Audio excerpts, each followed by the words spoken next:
Assalamualaikum warahmatullahi wabarakatuh. Halo semuanya. Sebelumnya perkenalkan, nama saya Ananda Safira Khairunisa dari jurusan IPA.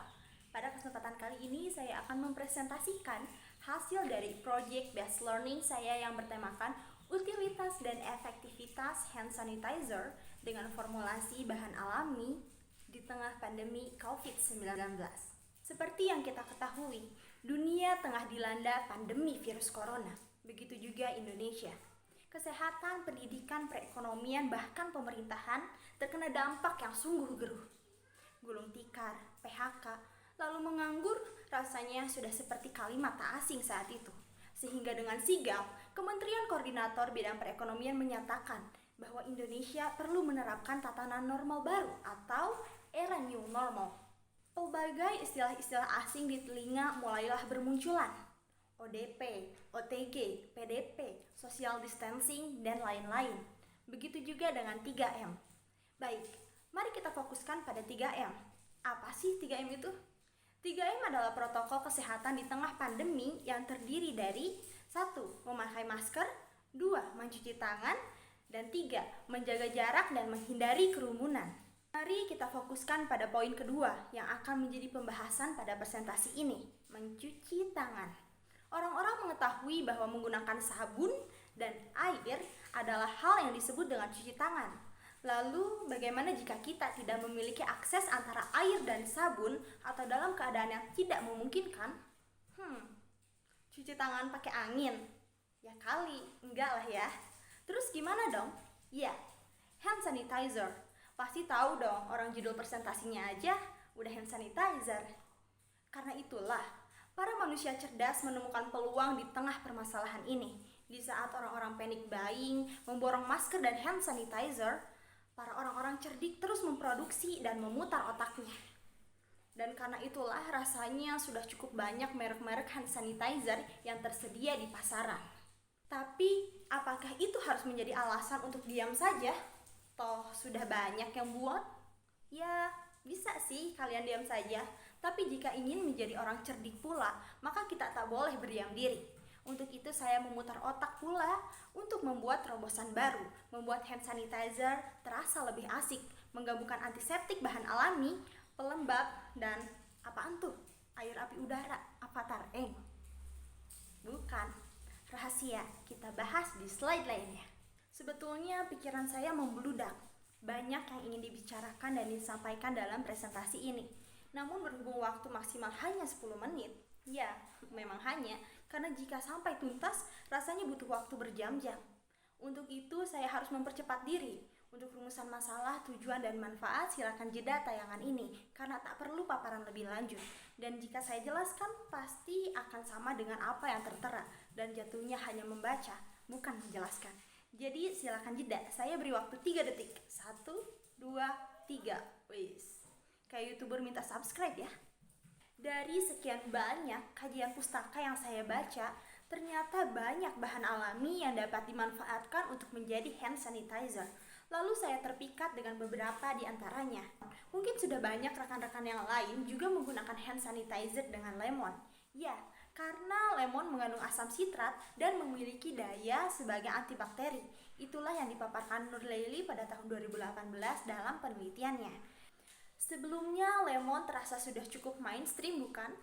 Maka dari itu saya mencari bahan alami lain yang anti mainstream, dan melati adalah salah satunya.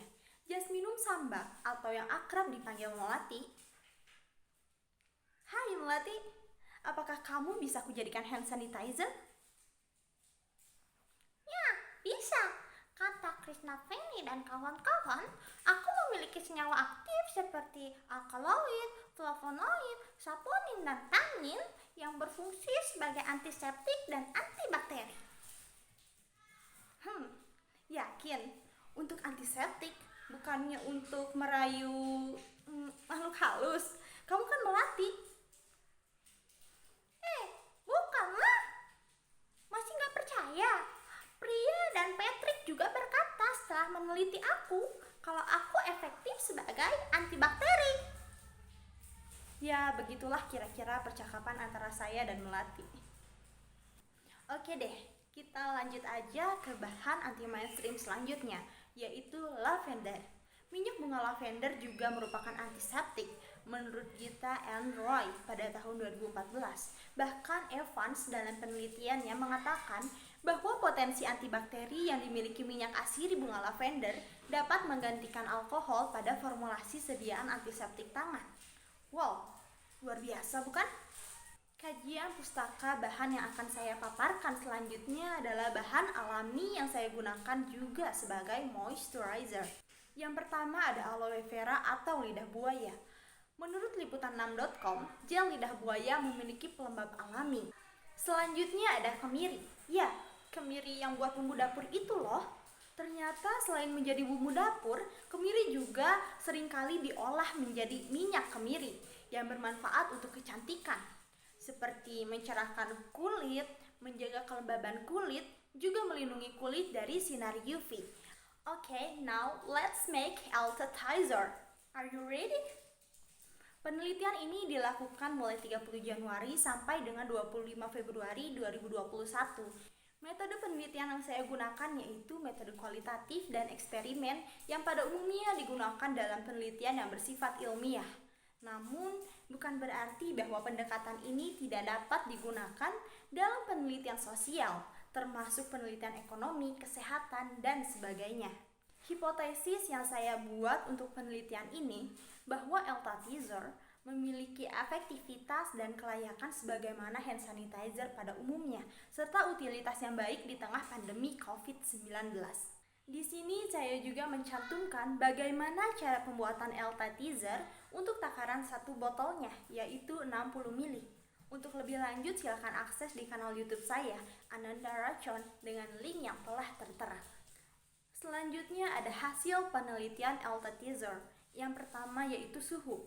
Dengan menggunakan termometer masak pada suhu ruang 24,3 derajat Celcius, didapatkan hasil penelitian sebagai berikut. Saya juga membandingkan dengan suhu hand sanitizer Nuvo, dan dari penelitian tersebut dapat disimpulkan bahwa hand sanitizer Altatizer memiliki suhu yang relatif mirip dengan hand sanitizer Nuvo, di mana produk tersebut merupakan produk hand sanitizer yang sudah ternama. Yang kedua ada pH. Dengan menggunakan kertas indikator universal, didapatkan pH 6 untuk setiap varian Altatizer, sehingga dapat disimpulkan bahwa hand sanitizer Altatizer memiliki kadar pH yang baik dan aman untuk kulit dan sebagaimana mestinya hand sanitizer. Yang ketiga, kedaluarsa. Dari hasil pengamatan selama 25 hari, ketiga varian Altatizer tidak menunjukkan tanda-tanda kedaluarsa. Bahkan pada pengamatan hari ke-10, harum Altatizer semakin wangi dan dapat dipastikan bukan tanda-tanda kedaluarsa. Untuk itu diperlukan pengamatan lebih lanjut untuk menentukan kedaluarsa produk ini. Selanjutnya ada labeling. Saya menggunakan Canva, Photoshop, dan Ibis Paint X untuk menggarap desain ini. Altatizer merupakan hand sanitizer berbahan alami yang memiliki 3 varian elemen sebagai keunikannya, sehingga produk ini diberi nama Altatizer yang merupakan akronim dari elemen hand sanitizer. Saya menggunakan font sans dan sans serif untuk kesan kekinian dan modern. Dan pada logo Altatizer terdapat tameng untuk pengganti huruf T kedua sebagai simbol protect. Sebagaimana jargon kami yaitu protect yourself and find your element.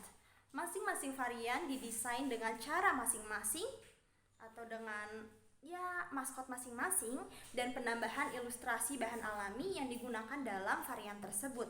Kemasan yang digunakan ialah botol spray sebagai kemasan primer dan wrapping paper yang ramahlah lingkungan sebagai kemasan sekunder.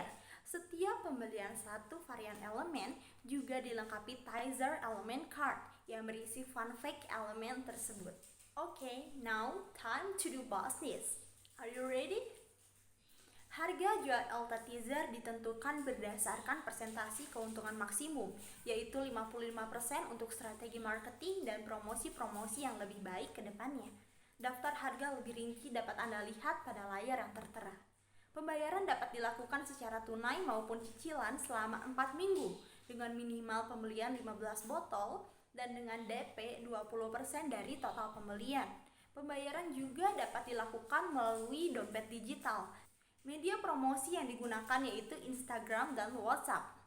Berikut beberapa poster yang digunakan sebagai alat promosi Elta Teaser. Dan berikut adalah beberapa dokumentasi dari penjualan Elta Teaser. Elta Teaser juga telah bekerja sama dan menjadi bagian dari dana usaha Forum Pelajar Sadar Hukum dan HAM Kabupaten Bandung Barat. Berikut adalah laporan keuangan Kerajaan HAM Industri dengan produk Elta Teaser pada bulan Februari 2021. Dan berikut adalah data-data statistik mengenai Elta Teaser yang kami dapat dari hasil survei para pengguna Elta Teaser. Dan berikut adalah kesimpulan dari hasil penelitian saya. Adapun saran yang ingin saya sampaikan setelah melakukan penelitian adalah sebagai berikut. Pemenang selalu kelebihan cara dalam memandang sebuah masalah, bukan sebagai hambatan, tetapi sebagai peluang. Sekian dari saya, mohon maaf apabila ada kesalahan. Semoga bermanfaat. Wassalamualaikum warahmatullahi wabarakatuh. Bye bye and see you next time.